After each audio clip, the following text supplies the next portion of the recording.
The Arizona sun was brutal that morning. I remember wiping sweat from my forehead as I checked my medical supplies in the back of my dusty Jeep. My name is Dr. Sarah Mitchell, and I've spent the last 15 years as a wildlife veterinarian in the remote deserts and mountains of the American Southwest. People always ask me why I chose this life. Why I traded a comfortable clinic in Phoenix for endless dirt roads, venomous snakes, and temperatures that can kill you in hours. The truth is, I never really chose it. This life chose me. My territory covers nearly 300 square miles of wilderness. The nearest hospital is a 4-hour drive on roads that barely deserve the name. Out here, I'm often the only medical professional within 100 miles. I've treated everything from dehydrated coyotes to eagles tangled in barbed wire. I've held dying wolves in my arms and watched mountain lion cubs take their first wobbly steps. But nothing in 15 years of fieldwork prepared me for what happened that September morning. I was restocking antibiotics when my satellite radio crackled to life. Static first, then a voice I recognized. Jake Harrison, a cattle rancher whose property bordered the wildlife sanctuary. Doc Mitchell, we got a situation. Found a mountain lion cub near my eastern fence line. Something's wrong with it. Real wrong. It's shaking, foaming at the mouth. Looks like, he paused. I could hear the guilt in his silence. Looks like maybe it got into some of the poison we put out for coyotes last month. My stomach dropped. Rancher poison. Usually a cocktail of compounds designed to kill predators quickly and painfully. If a cub had ingested it, I had maybe 2 hours. Maybe less. Jake sent me a photo. My hands trembled as I looked at the screen. The cub couldn't have been more than 4 months old. Golden fur matted with dirt and saliva. Eyes rolling back in its head. Foam bubbling from its tiny mouth. Its small body was twisted in the unmistakable contortion of seizures. It was dying. Right there in that photo, I could see death reaching for it. Now, here's something you need to understand. Our sanctuary has rules. Strict rules. And the strictest rule of all. Never, ever touch a wild mountain lion cub. The reason is simple. Mountain lions are fiercely territorial. A mother will track her cubs across miles of wilderness. And if she finds a human scent on her baby, she won't see a rescuer. She'll see a threat. Rangers have been mauled for less. One colleague of mine lost 3 fingers just for getting too close to a den. The protocol is clear. Document the situation, maintain distance, let nature take its course. That morning, looking at that photo, I made a decision that violated everything I'd been taught. Everything I'd spent 15 years practicing. I grabbed my emergency kit and ran to my Jeep. My supervisor's voice echoed in my head as I drove. The same lecture I'd heard a dozen times. Sarah, we don't interfere with wild predators. We observe. We document. We protect their habitat. But we don't play God. I was about to play God. And I knew with absolute certainty that this could be the last day of my career. Or the last day of my life. The drive should have taken 40 minutes. I made it in 25. My Jeep bounced over rocks and through dried creek beds, the medical supplies rattling in the back like bones in a box. The whole way, my heart pounded so hard I could feel it in my throat. It wasn't just fear for the cub. It was fear of what might be waiting for me. Mountain lion mothers don't abandon their young. If this cub was alone, it meant one of 2 things. Either the mother was dead, or she was nearby, watching. I tried not to think about the second possibility. When I finally reached the coordinates Jake had sent, I spotted the cub immediately. It was lying in the shadow of a large boulder, its tiny body jerking with spasms. Even from 30 feet away, I could see the foam around its mouth, the way its legs kicked weakly against nothing. "Oh, baby," I whispered. "Hold on. Just hold on." I grabbed my kit and approached slowly, scanning the surrounding brush with every step. The desert was quiet. Too quiet. No birds singing. No insects buzzing. Just the sound of a dying cub and my own ragged breathing. Up close, the situation was worse than I'd feared. The cub's gums were pale, almost white. Its breathing was shallow and irregular. The seizures had weakened, but that wasn't a good sign. It meant the poison was winning. I knelt beside the tiny creature and immediately started working. For line first, my hands moved automatically, 15 years of training taking over while my mind raced through treatment protocols. Atropine for the convulsions. Activated charcoal to absorb remaining toxins. Fluids to support its failing organs. The cub was so small, maybe 15 pounds at most. Its golden fur was soft beneath my fingers, still carrying the warmth of life. Its little heart fluttered against my palm like a trapped bird. "Stay with me," I murmured, adjusting the foredrip. "You're not done yet. You hear me? You're not done." I was so focused on my work that I almost didn't hear the footsteps behind me. Almost. "Document." I spun around. Marcus, one of our wildlife trackers, stood 10 feet away. His face was pale beneath his weathered tan, and he was staring at something over my shoulder. "Marcus? What are you?" "Doc, we need to leave." His voice was barely above a whisper. "Now." "I can't leave. This cub needs at least 2 more hours of treatment before." "You don't have 2 hours." He pointed toward the ridge behind me. "Her tracks lead right here." She was hunting nearby when the cub wandered off. "And Doc," he swallowed hard, "the tracks are fresh. Maybe 20 minutes old." My blood turned to ice. 20 minutes. The mother could be anywhere, watching from the rocks above, circling through the brush, waiting for the right moment to defend her offspring. And here I was, kneeling in the open desert, covered in her cub's scent. "Get to the Jeep," I said quietly. "Radio the sanctuary. Tell them where I am." "Doc, you need to come with me." "I can't." I looked down at the cub in my lap. Its breathing had stabilized slightly. The seizures had stopped. The treatment was working, but it wasn't done. If I move this cub now, it dies. The 4 needs to stay in. The medication needs time. Marcus stared at me like I'd lost my mind. Maybe I had. "You're going to stay here? Alone?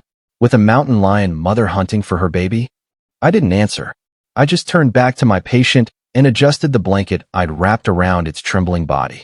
After a long moment, I heard Marcus's footsteps retreating. The Jeep engine started, then faded into the distance. And then I was alone. Just me, a dying cub, and 200 pounds of maternal fury somewhere in the rocks around me. The shadows grew longer as the afternoon sun began its descent. Every sound made me flinch. Every rustle of wind through dry grass. Every distant call of a hawk. Every settling of stones on the ridge above.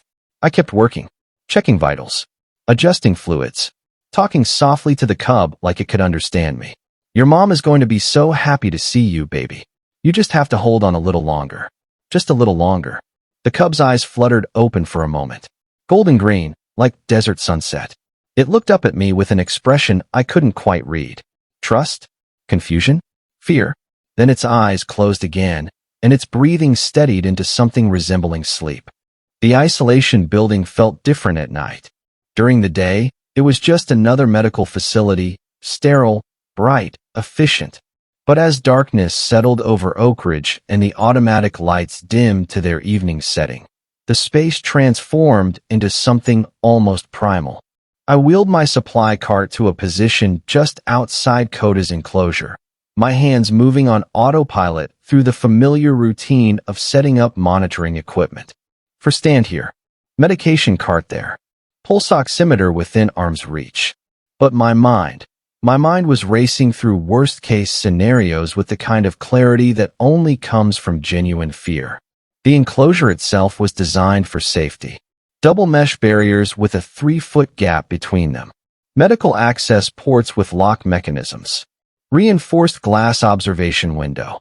Every feature engineered to keep humans and predators safely separated. But those barriers suddenly felt paper-thin. Koda lay motionless on the heated mat, his breathing so labored that his entire body shuddered with each inhale. I'd seen pneumonia before, in dogs, in cats, in various wildlife. But there was something particularly heartbreaking about watching it ravage this tiny predator who should have been growing stronger every day, not fighting for his life. I checked his vitals at 8 p.m. Temperature still dangerously high. Heart rate elevated. Oxygen saturation hovering at 78%, just 2 points above the level where I'd need to consider intubation, and I couldn't intubate through the medical port. If his breathing crashed completely, I'd have to make an impossible choice. Go in there, Sarah, I thought. Open that enclosure door, sedate him, intubate him, and hope you can do it all before he goes into respiratory arrest. My hands were shaking as I adjusted his foredrip. 9 p.m. Administered another dose of antibiotics. Watched for any sign of improvement. Nothing. 10 p.m. His fever spiked to 106. I pushed antipyretics through his foreline and pressed my forehead against the cold mesh, whispering encouragement to an animal who probably couldn't even hear me anymore. Come on, little one. Fight. You're stronger than this. Your mama needs you to fight. 11 p.m. Midnight. 1 a.m. The hours blurred together in a haze of medication adjustments, vital sign checks, and desperate prayers to whatever deity watches over sick animals and the humans foolish enough to love them. I was adjusting his foreline at 1:47 a.m. when I heard it. A low vocalization from outside. Not close, maybe 50 yards away near the main habitat, but unmistakable. Zara. Koda's mother was calling for her cub. I froze, my hand still on the foreport, listening. The sound came again. That particular rumbling call lionesses use when gathering their cubs. It wasn't aggressive. It was searching, worried. She knows, I thought. Somehow, she knows her baby is sick. I'd seen it before with other animals. That inexplicable awareness mothers have when their offspring are in distress, even when separated by distance and barriers. We'd moved Koda to isolation yesterday, but Zara hadn't stopped searching for him. The keepers had reported her pacing the habitat fence line, calling for him every few hours. Now, in the deep darkness of 2 a.m., she was calling again. And then I heard something else. More vocalizations. Deeper. Male. Titan. My heart started hammering against my ribs. I moved to the isolation building's window and peered out into the darkness.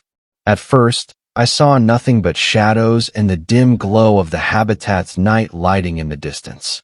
Then I saw movement. Shapes emerging from the darkness, padding silently across the open ground between the main habitat and the isolation building. No, I thought. That's impossible. The habitats are secured. They can't get out. But as my eyes adjusted, I realized the truth. They hadn't gotten out. They were still technically inside their habitat boundaries, but their habitat bordered the isolation building's perimeter.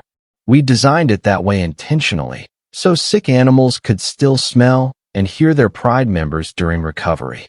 What we hadn't anticipated was the entire pride gathering at the fence line, as close to the isolation building as they could physically get. All 7 of them. Zara stood at the front, her nose pressed against the chain-link fence, her amber eyes fixed on the building. Titan was beside her, massive and alert. The other 5 adults had positioned themselves in a loose semicircle, all facing my location. They knew Koda was here. They could smell him, hear his labored breathing, sense his distress, and they were standing vigil. I should have felt safer, knowing they were still separated by fences and barriers. But something about their focused intensity made my skin prickle with ancient, primal fear. These were apex predators. 7 adult lions with a combined weight of over 2,000 pounds, equipped with claws and teeth designed to bring down prey 10 times my size. And their cub was inside this building with me.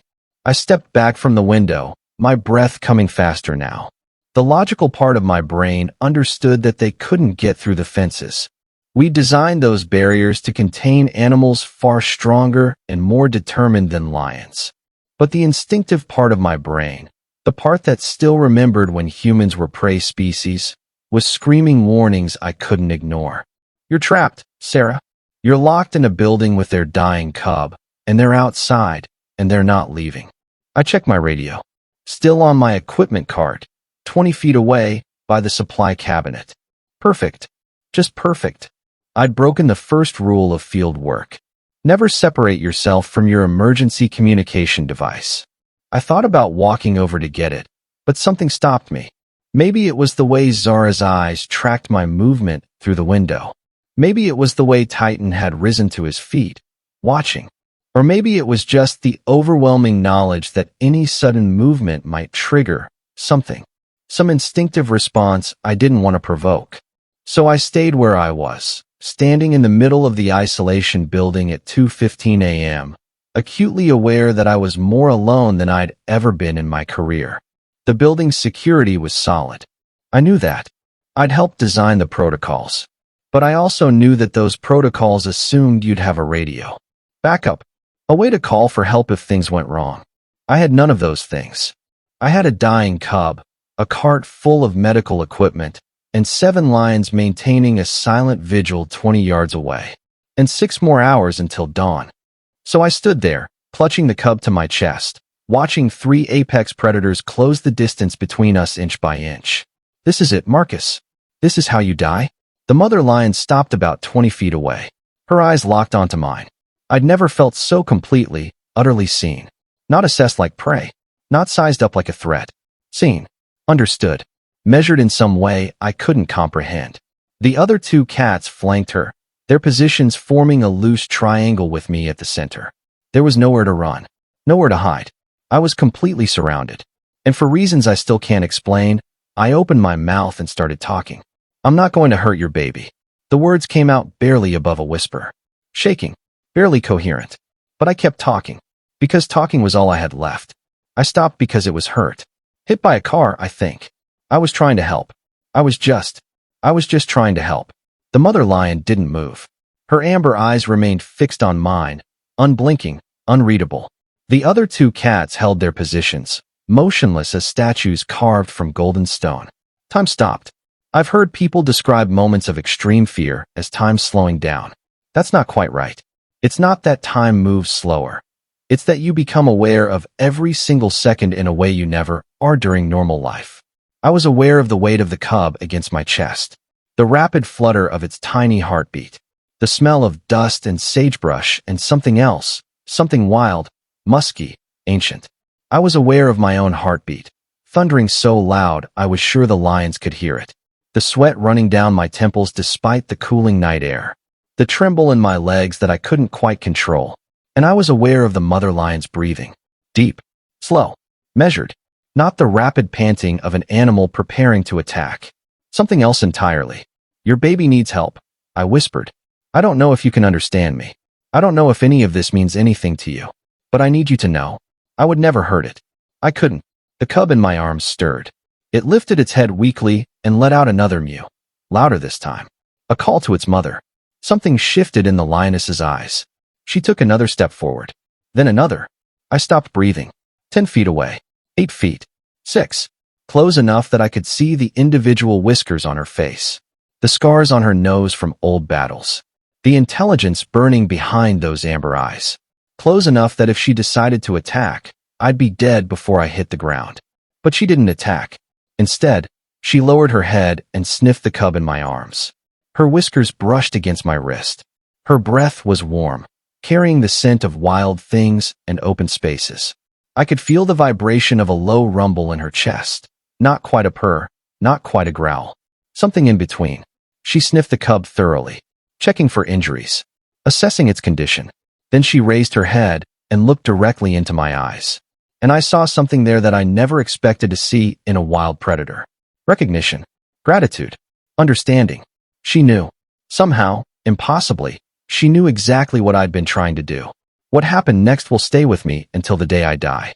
The mother lion stepped back and made a soft chuffing sound. The other 2 cats responded immediately, moving out of their threatening positions and settling down. Right there on the highway shoulder. One of them laid down in a sphinx position, its eyes still watchful, but its body relaxed.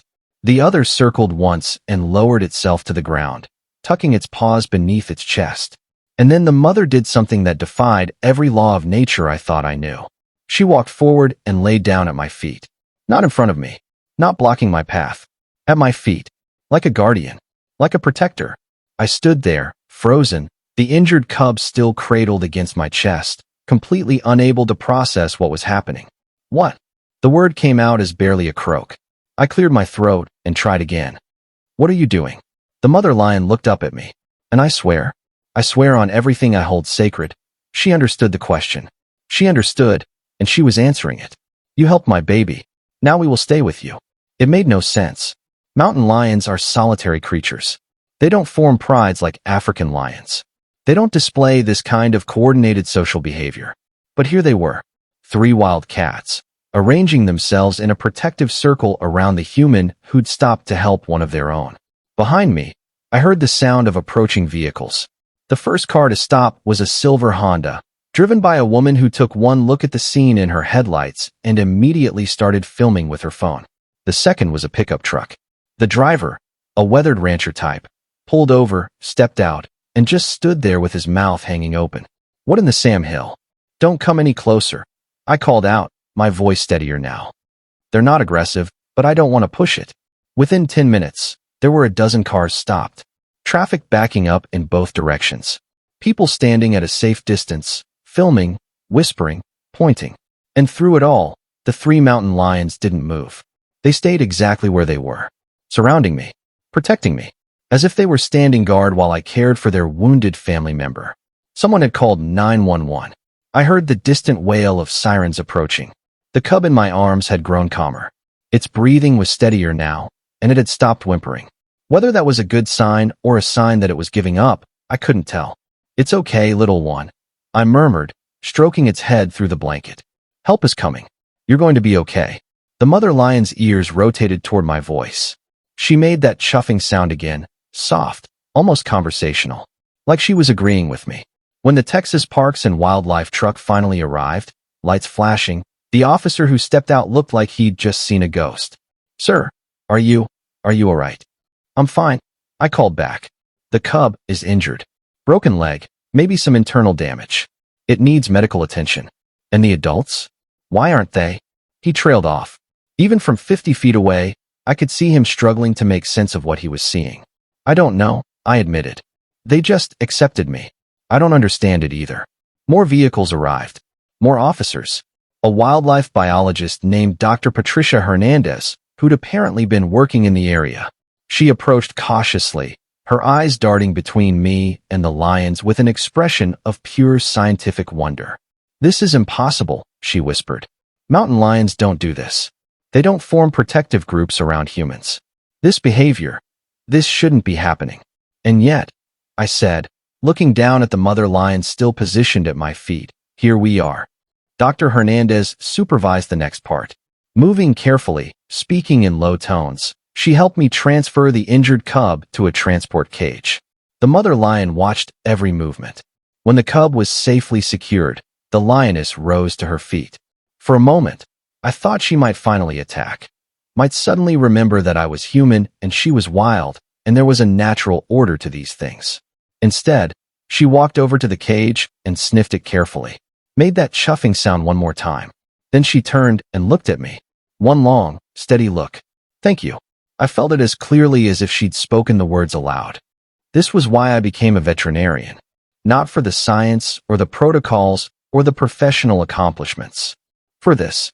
For the privilege of saving a life and having that life recognize, somehow, that you cared. And then I heard it. A sound so unexpected, so impossible, that at first I thought I was hallucinating from exhaustion. Chuffing. From outside the building. Multiple voices.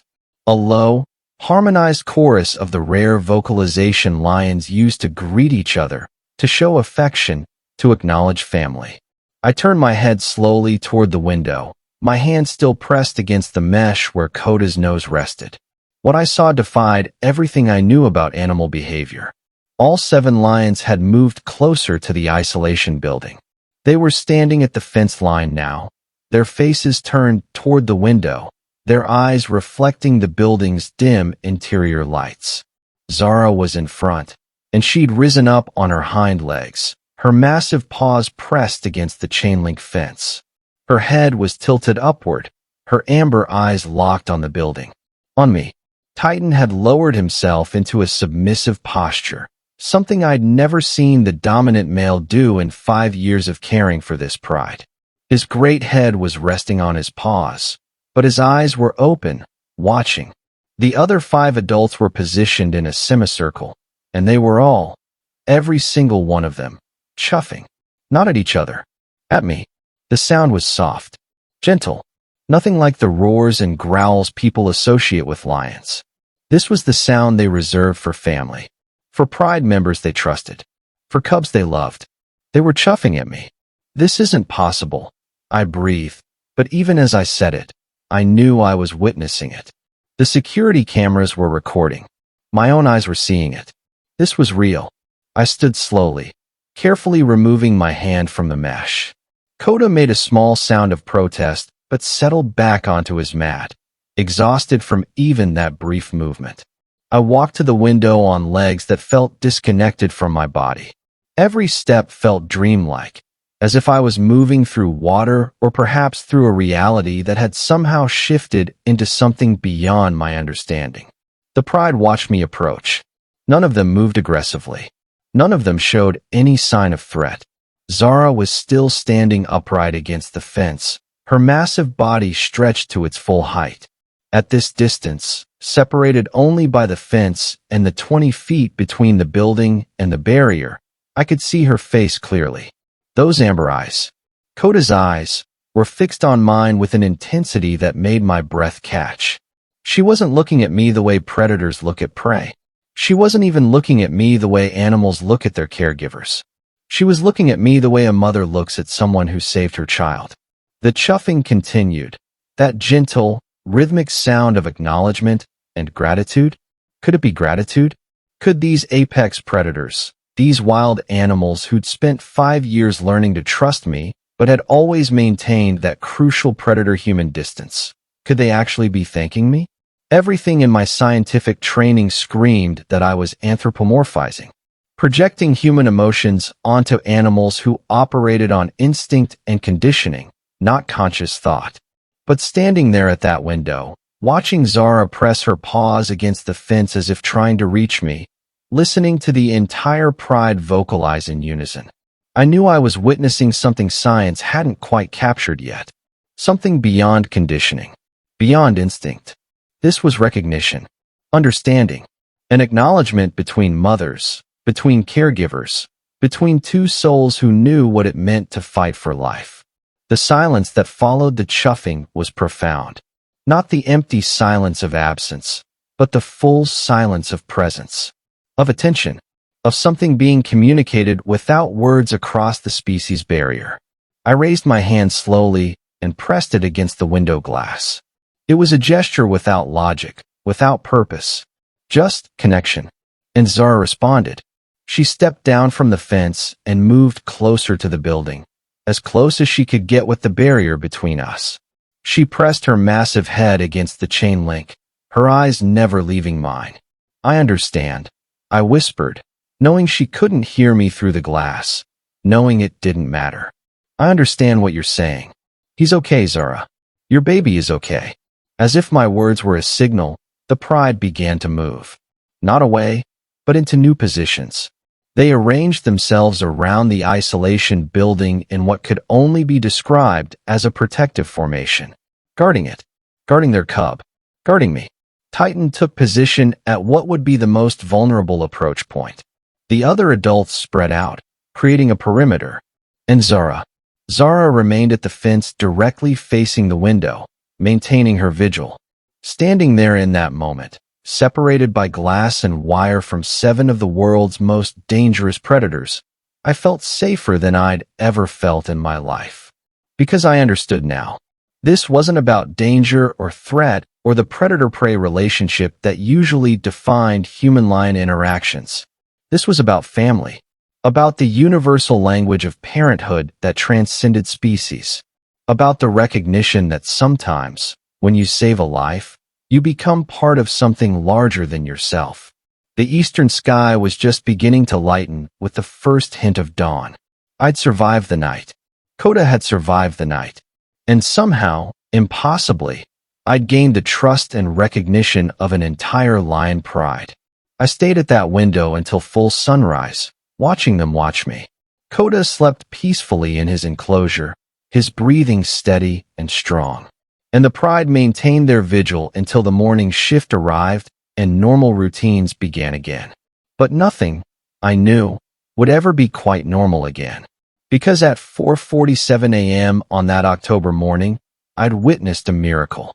Not the religious kind, maybe, but the kind that reminds you that the boundaries we draw between human and animal, between science and soul, between logic and love, those boundaries are far more permeable than we like to admit. Compassion, I realized, isn't a human trait we project onto animals. It's a universal language that every living creature understands. And sometimes, when you speak that language fluently enough, the whole world responds. Dawn arrived at Oak Ridge the way it always did. Gradually, almost tentatively, as if the sun itself was checking to make sure the night had truly ended before fully committing to another day. I was still standing at the window when I heard the security door unlock. Dr. James Chun, my colleague and friend, stepped into the isolation building carrying 2 cups of coffee and wearing the expression of someone who'd been called in far too early for his liking. That expression transformed into shock the moment he saw the scene. Me, disheveled and exhausted, standing at the window. Koda, sleeping peacefully in his enclosure with a steady drip of 4 fluids sustaining him. And outside, through the glass, 7 adult lions arranged in a protective formation around the building. Sarah, James breathed, frozen in the doorway. What the hell happened here? I took the coffee he offered with shaking hands. I hadn't realized how desperately I needed caffeine until that moment. Koda crashed last night. Severe pneumonia. I stayed with him. I can see that. James moved to the observation window, his eyes wide. But the pride. Sarah, they're positioned like they're guarding this building. I know. That's not normal lion behavior. I know. He turned to look at me, and something in his face shifted from shock to concern. Are you okay? Did something happen? How could I explain it? How could I possibly describe what I'd witnessed in those dark hours before dawn? The chuffing. The recognition in Zara's eyes. The way the entire pride had acknowledged my role in saving their cub. Koda's going to survive, I said quietly, which was true and also a complete deflection from his question. James studied me for another long moment, then nodded slowly. He understood, I think, that some experiences transcend explanation, that some moments need time and space before they can be translated into words. He moved to check Koda's vitals, his veterinary instincts taking over. I watched him work, performing the same checks I'd been doing hourly throughout the endless night.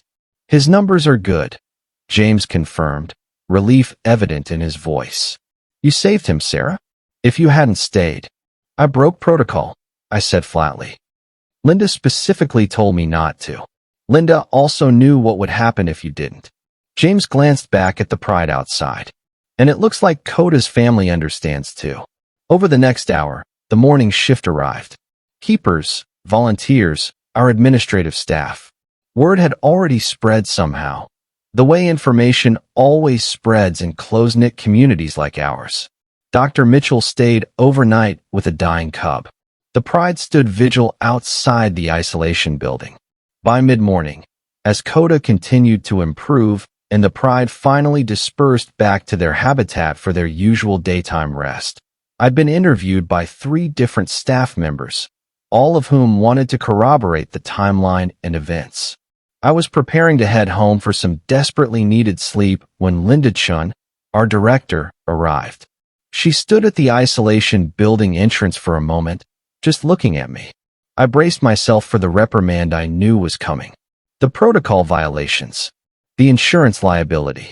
The risk I'd taken not just with my own safety, but with the Conservancy's reputation. Instead, she walked over and pulled me into a tight hug. Thank you, she whispered. Thank you for saving him. I was too exhausted to cry again, but I felt the emotion well up anyway. I broke the rules. You did what needed to be done.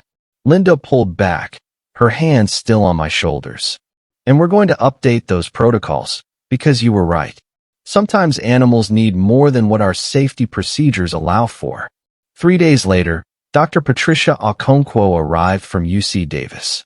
I'd known Patricia for years. She'd been a guest lecturer when I was in veterinary school and had since become one of the world's leading experts on big cat cognition and behavior. When she heard about the incident, she'd immediately requested permission to visit Oak Ridge and interview everyone involved. We sat in the Conservancy's conference room. Me, James, Linda, 2 of the keepers who'd witnessed the aftermath, and Patricia with her recording equipment and notepad. Walk me through it again, Patricia said, her dark eyes intense with focus. The pride's behavior at approximately 4:47 a.m. Be as specific as possible. I described it for the fourth time. The synchronized chuffing, the submissive postures, the way Zara had positioned herself at the fence, the protective formation they'd maintained until dawn.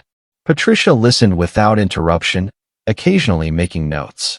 When I finished, she sat back in her chair and was quiet for a long moment. "This is remarkable," she finally said, "and it aligns with some emerging research on lion emotional intelligence and social cognition. You believe me?" I hadn't meant to sound so doubtful, but the question escaped anyway. Patricia smiled. "Sarah, I've been studying big cats for 23 years.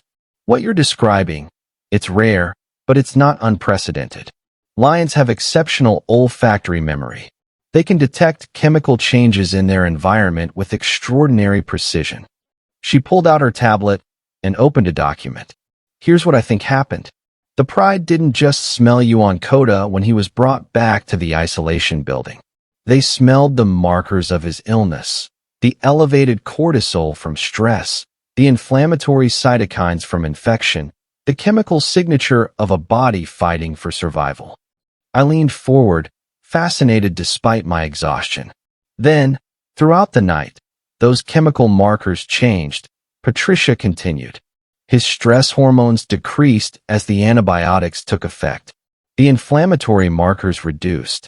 His body chemistry shifted from dying to recovering. And the pride could smell every single one of those changes.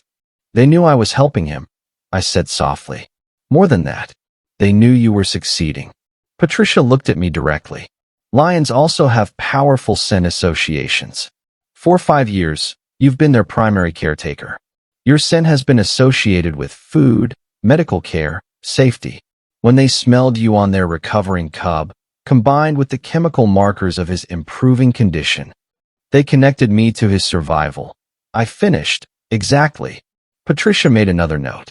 "The chuffing behavior is particularly significant. It's a low-frequency vocalization that lions use almost exclusively for greeting trusted pride members and expressing contentment. For the entire pride to chuff in unison, directed at a human, that suggests a level of coordinated social recognition that we're only beginning to understand." James spoke up. "But how do we explain the timing? 7 lions, all responding together at almost the exact moment Koda's condition stabilized." Patricia's expression grew thoughtful. "That's where we move from science into, let's call it informed speculation. Pride animals have social coordination mechanisms that we don't fully comprehend. We know lions communicate through vocalizations below human hearing range. We know they can detect subtle behavioral cues from each other across significant distances. But the precision of their response..." She paused, choosing her words carefully. "There's a gray area in animal cognition research, a space where verifiable scientific observation meets phenomena we can't yet explain with our current understanding. The synchronized response you witnessed falls into that gray area." "You mean it's unexplained?" Linda said. "I mean it's not fully explained by our current models," Patricia corrected. "Which doesn't make it any less real. Just incompletely understood." She looked at me again. "What you experienced, Sarah, was a demonstration of emotional reciprocity between species. The pride recognized that you saved their cub, and they acknowledged that debt in the way their social structure allowed them to. Is that anthropomorphic thinking? Maybe. Or maybe we're just beginning to understand that consciousness and gratitude aren't as uniquely human as we thought." The investigation concluded with the incident being officially logged as an exceptional emergency response with positive outcome. Instead of disciplinary action, Linda implemented new protocols for critical care situations that allowed for supervised overnight monitoring with appropriate safety measures. But the formal documentation missed what really mattered. Koda recovered fully. Within a week, he was back with his pride, playing and nursing and causing the same trouble he'd always caused. The infection left no lasting damage. And something else happened. something that was noticed by every keeper and volunteer at the conservancy. The pride's behavior toward me had changed. Not dramatically. They were still wild animals who required respect and professional distance. But there was a difference in how they responded when I entered their habitat area. Zara would acknowledge me with soft chuffs. Titan no longer postured aggressively when I approached their feeding area. The other adults would position themselves calmly when I needed to perform medical checks through the safety barriers. And Koda would immediately approach the fence line whenever he heard my voice, pressing his face against the mesh and releasing that same gentle purr he'd given me in the isolation building. The security footage from that night was reviewed by wildlife behaviorists from 3 different universities. It was featured in a documentary about animal cognition. Patricia wrote a peer-reviewed paper titled Reciprocal Altruism Recognition in Captive African Lions, a case study that was published in the Journal of Animal Behavior and Cognition. But for me, the validation came from something simpler. Every morning during rounds, when I approached the lion habitat, Koda would be waiting. And every morning, without fail, he would chuff his greeting, a sound reserved for family. 3 years later, on an October afternoon that felt almost ceremonial in its timing, I stood at the lion habitat fence watching Koda play with his cubs. Yes, cubs. Plural. 3 of them, to be exact. Koda had grown into exactly the magnificent male I'd known he would become. At 3 years old, he was the largest lion in the pride, with a developing mane that was still filling in but already promised to rival his father's. He was gentle with his offspring in a way that surprised even our most experienced keepers, engaging in play behavior that male lions typically don't exhibit. The Conservancy had achieved something remarkable that year. Our first successful second-generation birth in captivity. Not forced breeding or artificial intervention, but a natural pride dynamic that resulted in new life. It was proof that we'd created something authentic here. Not just a holding facility for broken animals, but a genuine sanctuary where they could heal and thrive and create families. The story of that night 3 years ago had spread far beyond Oak Ridge. National Geographic's online platform featured it in a series about human-animal bonds. Wildlife conservation networks cited it in discussions about emotional intelligence in apex predators. Tourists came from around the world hoping to see the lion who'd been saved by the veterinarian who broke protocol. But the real legacy wasn't in the headlines or the research papers or the increased visitor numbers. The real legacy was standing in front of me, playing with his cubs while his mother watched from the shade of an acacia tree we'd planted 5 years ago. You changed everything, you know. I turned to find James approaching, 2 cups of coffee in his hands. It had become our ritual. Afternoon coffee by the lion habitat, watching the pride and marveling at how far they'd come. I just did my job, I said, accepting the coffee. You did more than that. James leaned against the fence beside me. You reminded all of us why we do this work. It's not just about feeding animals and keeping them alive. It's about connection, understanding, respect. One of Koda's cubs, a female who'd inherited her grandmother's amber eyes, pounced on her father's tail. Koda rolled over with exaggerated drama, letting all 3 cubs pile on top of him. The sound of their play, those small roars that were really just squeaks, carried across the habitat. Do you regret it? James asked quietly. Breaking protocol that night, I thought about the question, about the fear I'd felt trapped in that isolation building, about the exhaustion and the doubt and the moment when I thought Koda might not survive, about standing at that window watching 7 lions acknowledge something I still didn't have adequate words for. Not for a second, I said. Zara rose from her resting place in the shade. I watched her stand, stretch in that languid way lions have, and begin walking toward the fence. Toward me. She'd done this before. Not every day, but occasionally, as if she needed to check in, to maintain some connection that had been forged that night. She reached the fence line and sat, her massive body settling with the weight and presence of a creature who'd survived trauma, healed, and found peace. Her amber eyes met mine through the mesh, and I moved closer, my hand naturally rising to rest against the barrier. "Hey, Mama," I said softly. "Your grandbabies are beautiful." Zara released a soft chuff. The same sound the entire pride had made that night. The sound that meant family, trust, recognition. And then she did something that still, after 3 years, made my breath catch. She rose, stepped forward, and pressed her massive head against the fence where my hand rested on the other side. It was as close to touch as we could get with the necessary barriers between us. As close to a thank you as a lion could offer a human. A quiet acknowledgement between two mothers, two caregivers, two beings who understood that life was precious and worth fighting for. We stayed like that for several heartbeats. Her head against the fence, my hand on the other side. Koda playing with his cubs in the background. The afternoon sun casting golden light across the habitat. This was the moment I'd been waiting for. The full circle ending to a story that had begun with a dying cub and a rule-breaking veterinarian who loved too much to walk away.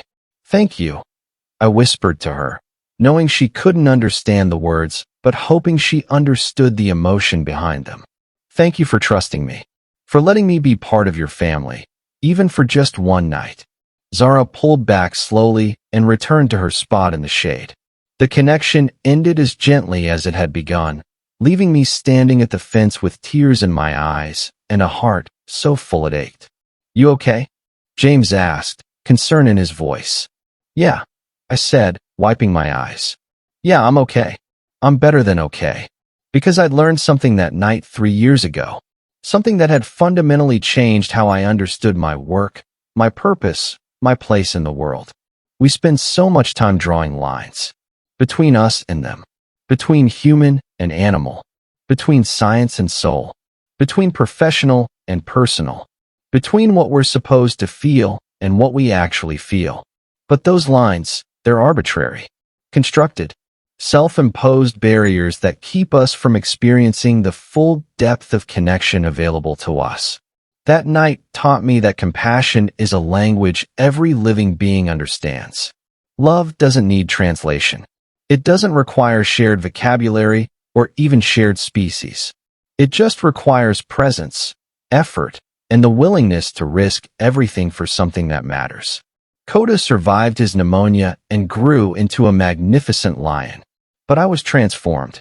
I learned that sometimes the most important rules to break are the ones that keep us from being fully human. That professional boundaries, while important, shouldn't prevent us from recognizing and acting on the fundamental truth that all life is connected. That mothers, whether human or lion, share a universal language of love, protection, and gratitude. And that when you give everything to save a life, you receive something back that changes your own forever. Not recognition or fame or scientific papers, though those came too. You receive the knowledge that you were present for a moment of grace. That you witnessed and participated in something larger than yourself. That you were brave enough to step across the lines we draw and discover that on the other side, there's not danger or chaos, but connection. The sun was beginning to set over Oak Ridge, painting the California hills in shades of amber and gold. The same colors as the eyes of the lions who'd taught me what it meant to be truly seen, truly acknowledged, truly understood across the species barrier. Koda's cubs would grow up in this sanctuary. They'd never know the concrete cages and cruelty their grandparents had endured. They'd learn that humans could be trustworthy, that barriers could mean safety rather than imprisonment, and that love could exist even between predator and prey. And every morning, when I came to work, Koda would be waiting at the fence to greet me with his chuff of recognition. Some people might call that conditioning. Learned behavior. Pavlovian response. But I knew better. I knew it was gratitude. Memory. A bond forged in the darkest hour before dawn when a dying cub fought for life, and his entire pride stood vigil over the human who refused to let him go. That bond would last the rest of my life. And theirs. Come on, James said, pulling me from my thoughts. Shift's over. Time to go home. I took one last look at the pride. At Koda playing with his cubs. At Zara watching over her family with the calm confidence of a matriarch who'd overcome impossible odds. At Titan resting peacefully in the evening light. At the sanctuary we'd built together, humans and lions, proving that healing and trust and connection were possible even after trauma. Yeah, I said softly. Time to go home. But a part of me would always remain here, I knew. Standing at that fence. Watching those amber eyes. Remembering the night when the boundaries dissolved and I learned what it truly meant to speak the universal language of compassion. Koda released one final chuff as we walked away, his evening goodbye. And I smiled, because I knew exactly what he was saying. Thank you for saving me. Thank you for seeing me. Thank you for loving me enough to break all the rules. And my silent response carried on the evening breeze across the habitat. Thank you for saving me too, little one. Thank you for teaching me that love is the only rule that truly matters. The video ends with footage of the pride together. Koda, Zara, Titan, and 3 tiny cubs tumbling over each other in play. The sun sets over Oak Ridge Conservancy, casting long shadows across the habitat. And somewhere in the distance, if you listen carefully, you can hear the soft chuffing of lions greeting the night. Family, trust, recognition, love. The universal language spoken by every living creature brave enough to listen.